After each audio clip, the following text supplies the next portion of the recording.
सर्वरूपमयी देवी सर्वं देवी मयं जगत अतो अहम विश्वरूपा त्वां नमामि परमेश्वरी।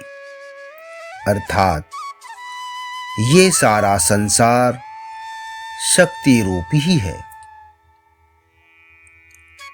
और हम इस शक्ति को 10 महाविद्याओं के नाम से भी जानते हैं। 10 महाविद्याओं में तृतीय स्थान माता छिन्नमस्तिका का है,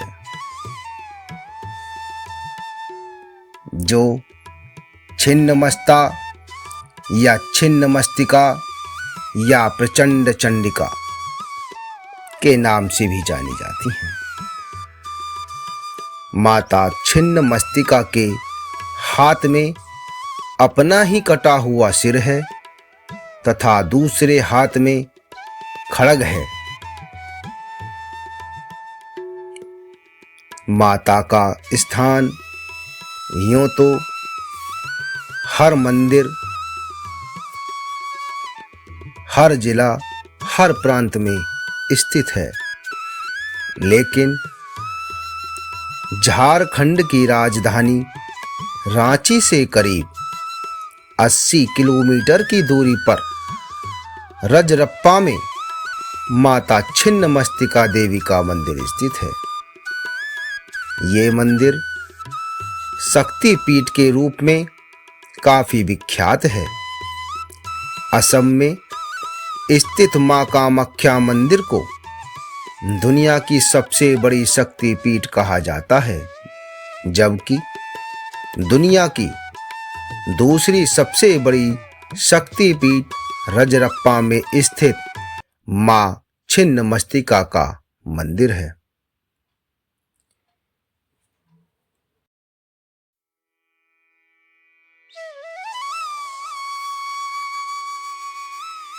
परिवर्तनशील जगत का अधिपति कबंध है और उसकी शक्ति ही छिन्नमस्तिका है। विश्व की वृद्धि ह्रास तो सदैव होती रहती है, जबकि ह्रास की मात्रा कम और विकास की मात्रा अधिक होती है, तब मां भुवनेश्वरी का प्राकट्य होता है।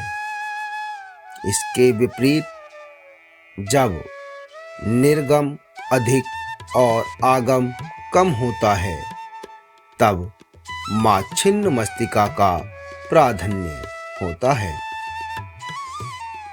मां भगवती छिन्नमस्तिका का स्वरूप अत्यंत ही गोपनीय है। इसे कोई योग्य साधक ही जान सकता है। इनके प्रादुर्भाव की कथा इस प्रकार है।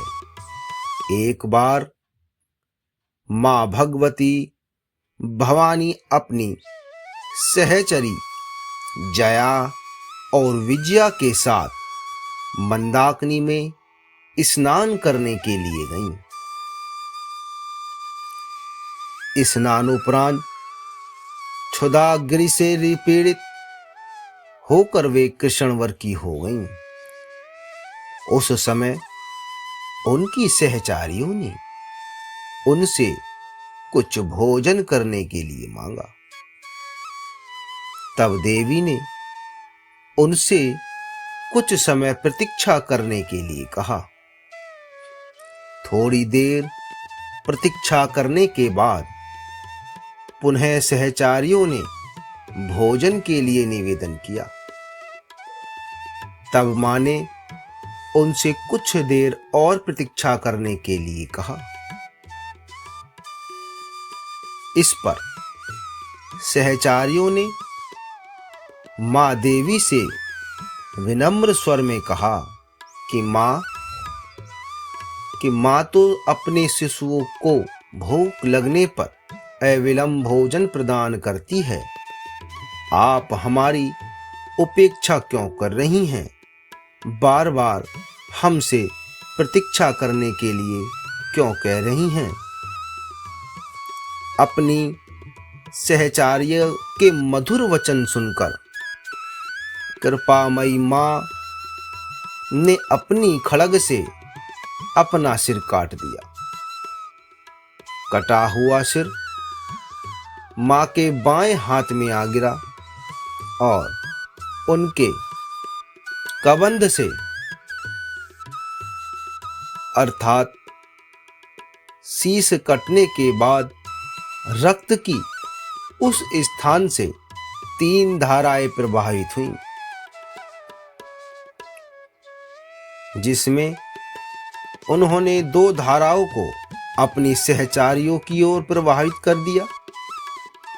जिसे पीती हुई वो अति प्रसन्न होने लगी और तीसरी धारा माँ स्वयं पान करने लगी। तभी से माता का नाम छिन्नमस्तिका के नाम से प्रसिद्ध हुआ। ऐसा विधान है कि यदि आधी रात अर्थात चतुर्थ संध्या काल में छिन्नमस्तिका माता की उपासना से साधक को मां सरस्वती सिद्ध हो जाती हैं। शत्रु विजय, समूह स्तंभन, राज्य प्राप्ति और दुर्लभ मोक्ष प्राप्ति के लिए छिन्नमस्तिका की उपासना अमोघ मानी जाती है। मां छिन्नमस्तिका का आध्यात्मिक स्वरूप अत्यंत महत्वपूर्ण है। छिन्न यज्ञ शीर्षक की प्रतीक ये देवी श्वेत कमल पीठ पर खड़ी हुई हैं। दिशाएं ही इनके वस्त्र हैं। इनकी नाभि में योनि चक्र है। कृष्ण अर्थात तम और रक्त अर्थात रज गुणों की देवियां इनकी सहचारियां हैं। ये अपना शीश काट कर भी जीवित हैं। यह अपने आप में पूर्ण अंतर्मुखी साधना का संकेत है। विद्वानों ने इस कथा में सिद्धि की चरम सीमा का निर्देश माना है। योग शास्त्र में 3 ग्रंथियां बताई गई हैं, जिनके भेदन के बाद योगी को पूर्ण सिद्धि प्राप्त होती है। इन्हें ब्रह्मा ग्रंथि, विष्णु ग्रंथि तथा रुद्र ग्रंथि कहा गया है। मूलाधार में ब्रह्म ग्रंथि, मणिपुर में विष्णु ग्रंथि तथा आज्ञा चक्र में रुद्र ग्रंथि का स्थान है। इन ग्रंथियों के भेदन से ही अद्वैतानंद की प्राप्ति होती है। योगियों का ऐसा अनुभव है कि मणिपुर चक्र के नीचे की नाड़ियों में ही काम और रति का मूल है। उसी पर छिन्ना महाशक्ति आरूढ़ है। इसका ऊर्ध्व प्रवाह होने पर रुद्र ग्रंथि का भेदन होता है। मां छिन्नमस्तिका वज्र वैरोचनी नाम शाक्तों, बौद्धों तथा जैनों में समान रूप से प्रचलित हैं। देवी की दोनों सहचारियां रजोगुण तथा तमोगुण की प्रतीक हैं। कमल विश्व प्रपंच हैं और कामरति चिदानंद की स्थूल व्रति हैं।